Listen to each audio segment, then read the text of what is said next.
It's Monday, so the TTPS join us on now, and in the form of WPC Shanice Defoe. It's Cyber Monday, so this morning we have a representative from the Cyber and Social Media Unit. Good morning, WPC Defoe. How are you doing? Good morning. I'm good, by God's grace. Thank you so much for joining us this morning. I know it's kind of early, but I appreciate you waking up this early to join us. All right, let's jump into it one time. Tell us how do we report cybercrimes? Because I always see people complaining online on social media, and I am certain that is not the way to report it. Well, that is true. So just for guidance for the public, there are two forms in which you could report a crime. Now, there's the TTPS portal where you could go on the website, and it has the option where you can report a crime, as well as for any reason an offense has been committed against you, you could go to the nearest police station and you could report the crime there. The investigator in which you are reporting the crime to, they will categorize it if it's a report of defamation, a report of harassment, and they will guide you accordingly at that point in time. Should they need our assistance, the investigator will contact us. Does it matter if it's like that way you say defamation, people bad talking on social media, as the case may be, or if it's something more serious? For example, I had a friend recently who got an email telling him that he just signed up for a new plan with a phone company, and they have his email information, and they have an ID. It's not his ID, but they have the same ID for two different ID things, and then they said that he was issued this phone number or this SIM card. And in that case, would that be something that you would report to the cybercrime unit?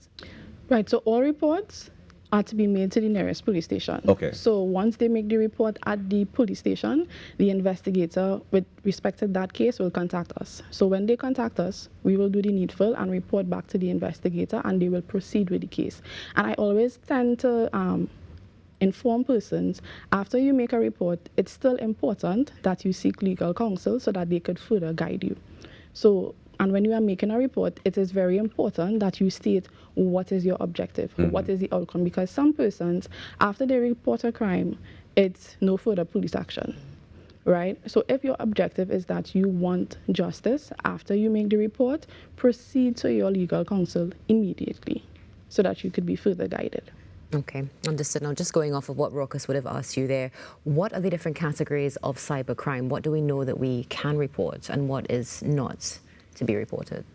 So again, when the report is made at the station, it will be categorized. So for example, there's report of defamation. That is basically when someone is saying things about you that is not true on social media. There's a report of harassment, and that takes the form of when it is you're on social media, so now it has Facebook Messenger, right? So if it is they're consistently messaging you on Facebook Messenger, if it is you have a business page and your business number is on the page and they get that contact from your page, they can call you excessively. That will be categorized as report of harassment. What is excessive? Excessive is more than twice, especially if after the fact that this person is not known to you and you inform them, I do not know who you are, please stop contacting me, and they continue to contact you. That is harassment? Just after two? Yes. Beautiful. Good to know. Carry on. Yes. A lot of people don't know that, but hopefully it's a bit of enlightenment this morning. Oh, for sure, for sure. Yes. All right, let's go across. I mean, those are the brief ones you mentioned, but under defamation, I assume that cyberbullying kind of falls in that category where you're bad talking people online. Yes, and it can happen to both students, children and adults. So we can report cyberbullying as well? Yes, but in the case of minors, it is important that you go in company with your parent or legal guardian. All right, so we see, of course, the importance of parental involvement as well, guardian involvement as well. What about schools getting involved? Right. So schools, they have their chain of command where if something occurs within the schools, the parents will have a meeting with the vice principal or the principal or both, and they will go up to the school supervisors or so forth. However, if it is the parent is of the opinion that they won't provided with the assistance needed, they can make an official report to the nearest police station, and the same procedures occur to them. Okay, what about catfishing? Because it's something that's been really sensationalized on social media. It's almost a norm now. Is that also considered a cybercrime? Yes, it is, because persons, what they are doing now, and we would see it with respect to Facebook Marketplace, they are basically creating a fake persona online, right? And I always tell parents as well as students, you don't know who is on the other side of the computer, all right? Whether they are using a cell phone, whether they are using a computer, whatever it may be. So, for example, you may see my Facebook profile online. It doesn't necessarily mean that you are talking to me, right? And with respect to parental involvement, I tend to tell parents, because when we go to schools and we do lectures, I always inform teachers and students, everything online has a chat room now. And with respect to parents, they are unaware that simple games as Roadblocks, that has a chat room, and students are talking to persons online and they are unaware of who is on the other side. And that is where grooming takes place, because when it says you are thinking you are talking to a friend, not knowing it's a grown man on the other side and is grooming your child to say, okay, let's play every day. So they start to build that relationship with your son or your daughter, and then soon enough they are arranging for them to meet up somewhere.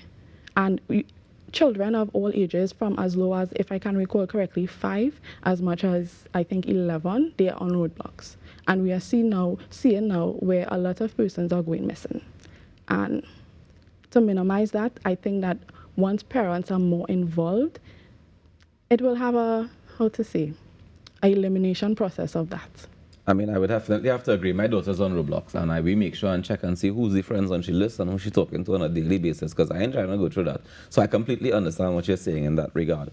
But when it comes to making sure that you're as safe as possible, tell us about the type of content that we should be concerned about people posting when it comes to it's things we could look out for that you want to advise us about. Yes, so with respect to profiles that are deemed as a catfish profile, right, or a fake profile, they are newly on the platform, whether it be Facebook or Instagram. They have minimal friends, they don't have any posts, they don't have any profile picture, they are always trying to contact you. However, when it is you are trying to speak with them via calling them on Facebook Messenger or even Instagram, they are not answering, they are always making an excuse. So that avoidance is of great importance. Okay. To go from content posting to now sharing, we see many times things may be posted online, and I know we love to reshare, and we share it everywhere on every possible platform as well. Could that be considered a crime depending on the content as well? Can I be held liable for sharing something that may have defamed somebody? You need to elaborate on that. So, for example, let's say there's a post on social media that talks about, typical, let's say bacchanal, something happened between a husband and wife, and you then go and you reshare it on social media with your network. Is that something that you can be held liable for? Would be the original poster be guilty of perhaps a defamatory post? In that aspect, I would advise the victim to seek legal counsel, because there are parameters that we are guided by. So it's a tricky one. Because at the end of the day, remember, once your Facebook profile or Instagram profile is public, it simply means that anyone has access to either one of those accounts. And if it is you personally shared something and someone reshares it, especially if it is you didn't change your privacy settings, I don't think that they could be held liable. But again, I prefer that legal counsel is sought out and you be guided accordingly. It is different if it is that person has personal information and you take that information and share it on your profile, then that is a whole different category by itself. And does it matter if the information is true or false? No. Once you share it without permission, you can be held liable. Nice. Okay, interesting. So it's shared without permission, but if it's already on the person's personal page and they shared it with the world, and that's what I said earlier, So again, that's why I said seek legal counsel and you'll be guided with respect to that aspect. All right, so how do we deal with fraudulent activities when it comes to social media? So I can't stress enough, and I hope Trinidad and Tobago is tuning in as much as possible this morning so that we can speak about recent events that happened, for example, on Facebook Marketplace.